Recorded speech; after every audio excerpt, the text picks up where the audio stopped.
Welcome back, Sportsverse. It's your host, Self-Tosh. We are back with another edition of UFC Sportsverse, #1 in sports. Today we had us, Hermansson, Jack the Hermansson versus Sean, oh boy, Strickland. I think it's called, forget Sean Strickland's nickname. But we are gonna have a quick recap of the fight. Quick or fast and sweet, as some say. I might be using that quote wrong. But I thought of it. I actually missed one of the best fights of the card. Bisping and them were saying that it was a contender for the fight of the year. I mean, I actually did catch like the last 30 seconds or so. Forget what happened, but I pretty much came in at the last second. I'm like, looked like it was a good, because they're all bloodied up and everything. But as y'all see, he won the fight right there. Julian won the fight. I could like look at the stats and all that stuff, but there's no points. I didn't watch the fight, and I'm trying to keep it quick and sweet. Brandon Allen versus Brandon Allen was that was the third match. I didn't actually catch any of the prelims, or as they say, or I was about to say early prelims, but the prelims. This was somewhat of an interest. Actually, it was an interesting fight. I thought it. Brian Battle, what a name, Battle, and your last name. I mean, I'm sure he didn't make that. I mean, it's not a fake name, but what a last name, right? Battle. From the UFC Contender Series. Sure he's. I'm forgetting it. The Ultimate Fighter. But yeah, I forget the other fighter. Brian beat what? This was like maybe 5-6 months ago. He technically won it. He was already the winner, but this was this was supposed to be the original fight. Brian Battle versus Brian Battle. Yeah, I totally didn't realize that. Forget. But yeah, Brian Battle versus Terrence Gold. I completely think this was all. I don't know. Well, maybe the wrestling took it away. It pretty much got Battle the win, but for me, it was judged wrong, and I feel like that old boy Gore actually won, and this dude's got some strength. I mean, you could hear the thuds when he's throwing them punches. For me, I feel like he's actually seems like maybe the all-around better fighter. Could be Battle, but I feel like he's the legit fighter right there, as in Terrence Gore. Especially, he's also got he's got the power, As y'all see right there, there was one submission attempt by, I think that was by, they both had a little wrestling, but this doesn't show, like, here, let's go to Google, we'll see specifically. Man, if I don't, I just totally forget. So after the fight, I have so many, I don't write notes down. I pretty much, after the fight, I just be forgetting a good amount of the information that I was planning on saying. Yeah, see right there, takedowns.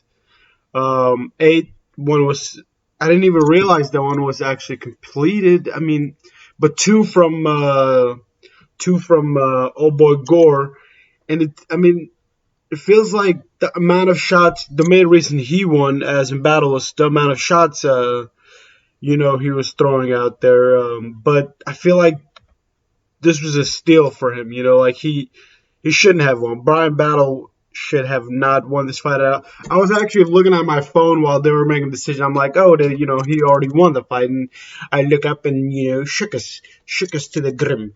I was really shocked, and I still somewhat am shocked that he actually got the win, even though I don't feel like he deserved it. If anything, it probably could have been a tie, but I'm 100% with Gore winning the fight. I don't know if there's other people that feel that way. I went through a little Instagram and all. I didn't see anybody reacting to it yet. Usually that happens a little bit after the fact and all. Brandon Allen versus Sam Alvarez. That fight was pretty decent. Brandon, I feel like could have had the fight done with much earlier than he did because he had technically three, you could say, technical knockdowns. I don't know if that shows anywhere in the stats areas, but submission attempt one, 36 for 50 out of 54 landed, 24 for 57. Holy schmacks, that's pretty low, I would think. Or I feel like that's pretty low. Let's look up their numbers real quick over heelsies. Hopefully that they don't take this video down like they did to my last video where I did the Lewis fight and they took. Well, I recorded the clip of Lewis doing his interview where he threw the sack at the crowd and that one fan picked it up and all. But total strikes looks like it's 67% landed. Takedowns more 20% to the head. Okay. See, that's all the notes right there. But yeah, this fight I don't have too much on it. Sam didn't really look like he had too much going on for him. It looked like it was Brandon Allen's fight the whole time. As I said, I am trying to keep it short and sweet, and I've already made it too much on these other. I was trying to get a little bit more for the Brandon fight, but Romanov, the up and coming, the phenomenon, the phenom, the ultra, Shakraf Ramanov. I'm pretty sure I'm butchering his name a little bit. Harris, but this is actually a pretty good fight. But Ramanov with that spinning heel kick and just all around striking was pretty decent. But this wasn't really that much of a fight, anyways. We didn't get to see too much from either fighter, but it didn't look like even that spinning heel kick even landed, but it did. And then he went down on the ground and he landed while he was throwing punches on the ground, and he got Harris out of there. The next fight, Nick Maximoff, the third Diaz brother, wink wink, against Serrano. Serrano couldn't really do anything. This was pretty much this similar to the main event. It was on one thing, one specific pretty much style of the fight. This was pretty much all wrestling for Nick Maximash. Nick pretty much just dominated the wrestling area, and Serrano couldn't really do. I mean, in the beginning of the first round, he did look like he was gonna do some things, but not really. Striking department, Serrano pretty much had it. I don't even remember Nick landing any punches, to be honest. Let's see what he did. I mean, we can look at the numbers. We can look at the numbers, ladies and gentlemen. 60%. Where's the specific numbers? Let's go to Google real quick. Google will find this number for me. Google my help out. Wow, surprisingly, it says 60 landed. 60 landed a punch out of 82. That's total strikes. 29 is significant. That makes more sense. 16 freaking takedowns. I didn't get him that. A whole lot of takedowns. I tell you what. Whole lot of takedowns. But yeah, this match was pretty much all just trying to take the ball down and he was actually on his back with I forget what line that was. Oh, there goes the timer. Should have been stopped already, but we're still going. We live, we direct. But yeah, pretty much Maximov, the third Nick brother, or Diaz brother, pretty much got himself another one, 8-0. Serrano might have actually gotten injured during this fight. I was about to say last but not least, but the last fight we had, the main event, Jack Hermansson versus Sean Strickland. Hank Hill's boss, Sean Strickland. Not sure, I forget it. He was a Strickland, but I'm sure it wasn't a Sean. Forget his last name. Strickland was pretty funny. He actually, now that I think about it, he kind of reminds me of Sean Strickland. I think it was a Buck Strickland. Forget about it. Talking about that King of the Hill. Jack Hermansson versus Sean Strickland. Similar, like I said, it was pretty much one thing that kind of got the win. For Sean Strickland, it was just the jab that pretty much. I mean, he did a couple of like combinations and all, but really it was just a jab. 338. For God's sakes, it didn't feel like that much was thrown because after every couple of punches he would throw, he would back off, use the distance, which worked to his advantage.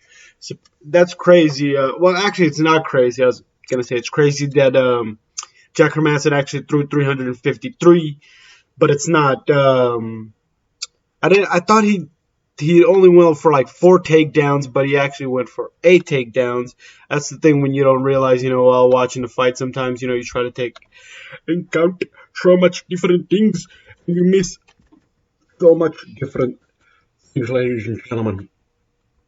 But yeah, Sean Strickland, at the very last 10 seconds, Sean Strickland being who Sean Strickland is, he, he was pretty much like telling him to come on, to fight him, and pretty much called him a pussy, but, it's like, man, you weren't doing too much to try to get it. Like, he even said at the end of the fight, he was like, he should have stood in the middle and, pretty much fought it out and all. But still, he actually did fight a pretty good fight.